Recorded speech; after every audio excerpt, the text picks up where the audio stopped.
ফ্লোরিডার পাম বিচ থেকে শুরু করে পেনসিলভেনিয়ার খোলা মাঠ, আমেরিকার ৪৫তম প্রেসিডেন্ট ডোনাল্ড ট্রাম্প যেখানেই যাচ্ছেন মৃত্যুর ছায়া যেন তাকে অনুসরণ করছে। কিন্তু এটা কি কেবলই একজন একাকী বন্দুকধারীর কাজ, নাকি এক সুতোয় বাঁধা আছে হাজার মাইল দূরের তেহরানের কোনো অন্ধকার কক্ষে? এফবিআই এর সাম্প্রতিক ফাইল বলছে, ট্রাম্পকে শেষ করে দেওয়ার জন্য ইরান একটি মাল্টি লেয়ার প্ল্যান সাজিয়েছে। আর এই মিশনের হঠাৎই সামনে এসেছে একটি রহস্যময় নাম, কোল অ্যালেন। ওয়াশিংটনের ক্ষমতার অলিন্দে কি তবে ইরানের এজেন্টরা ঢুকে পড়েছে? কেন আমেরিকার সিক্রেট সার্ভিস বারবার ব্যর্থ হচ্ছে? আজকের এই ভিডিওতে অ্যানালাইসিসে আমরা উন্মোচন করব সেই বড় খেলা যা বদলে দিতে পারে পৃথিবীর পুরো মানচিত্র। ঘটনার শুরু আজ থেকে 4 বছর আগে। ডোনাল্ড ট্রাম্পের একটি নির্দেশে আকাশ থেকে নেমে এসেছিল জাহান্নাম। মার্কিন ড্রোন হামলায় নিহত হয় ইরানের সবথেকে ক্ষমতাধর জেনারেল কাসেম সোলেইমানি। ইরান সেদিন থেকে একটি কাসাম খেয়েছিল, কঠোর প্রতিশোধ।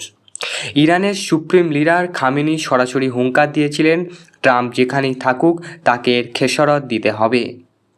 কিন্তু ডেমোক্র্যাট বা বাইডেন প্রশাসনের বদলে ইরান কেন ট্রাম্পকে সরাতে এত মরিয়া?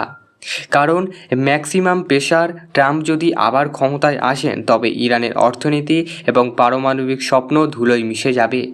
তাই নির্বাচন আসার আগেই ট্রাম্পকে সরানোর ছক কষছেন তেহরান। এবার আসা যাক সবথেকে বিতর্কিত অংশে, কোল অ্যালেন। এফবিআই এর ইনভেস্টিগেশনে একটি নাম এখন টক অফ দ্য টাউন। ইনি কি একজন ভাড়াটে খুনি, নাকি ইরানের কোনো স্লিপার সেলের অংশ? গোয়েন্দার রিপোর্ট বলছে, ইরান সরাসরি নিজেদের সেনা পাঠাচ্ছে না, তারা ব্যবহার করছে মার্কিন নাগরিকদের। কোল অ্যালেনের মতন চরিত্রদের মোটা অঙ্কের টাকা আর প্রোপাগান্ডা দিয়ে ট্রাম্পকে ট্যাপে ফেলা হচ্ছে। এদের কাজ শুধু ট্রিগার টেপা নয়, বরং ট্রাম্পের নিরাপত্তা বলয়ের লুপ হোল বা ছিদ্রগুলি খুঁজে বের করা। ভাবুন একবার, ওয়াশিংটনের খোদ ক্যাপিটল হিলের আশেপাশে যদি শত্রু দেশি ইনফরমেশন ঘুরে বেড়ায়, তবে প্রেসিডেন্টের নিরাপত্তা আসলে কতটুকুনি ঠুনকো? কোল অ্যালেন বা এই ছোটো খাটো শুটারদের পেছনে আসল কাজ করছে এক বিশাল জিওপলিটিক্যালি গেম। ট্রাম্প মানেই ইসরায়েলের নিরঙ্কুশ স্বার্থ। ইরান জানে ট্রাম্প এলে হিজাবুল্লাহ এবং হামাসের অস্তিত্ব বিপন্ন হবে। ইরান পরমাণু বোমা তৈরি খুব কাছে। ট্রাম্পের ফেরার অর্থ সেই ল্যাবগুলিতে আবারও সাইবার হামলা বা সরাসরি অ্যাটাক। আমেরিকার নির্বাচনের প্রশ্নবিদ্ধ করা, যদি ট্রাম্পের ওপরে বড় কোনো হামলা হয়, আমেরিকার গৃহযুদ্ধের দোরগোড়ায় পৌঁছে যাবে। আর এটাই ইরানের আসল জয়। প্রশ্ন উঠেছে সিক্রেট সার্ভে নিয়ে।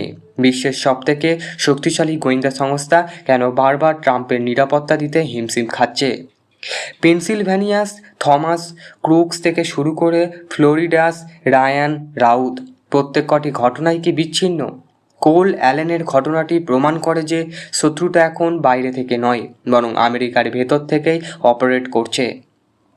ইরান এখন ডিজিটাল কারেন্সি আর ক্রিপ্টেড মেসেজ ব্যবহার করে আমেরিকার মাটিতে বসে হিট স্কোয়াড তৈরি করছে।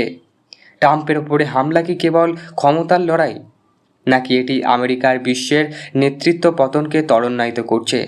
কোল অ্যালেনের মতন দাবার ঘুঁটিরা হয়তো ধরা পড়বে, কিন্তু যারা পেছন থেকে এই সুতো নাড়ছে তাদের থামানোর ক্ষমতা কি ওয়াশিংটনের আছে? বিশ্ব এখন এক আগ্নেয়গিরির উপরে দাঁড়িয়ে।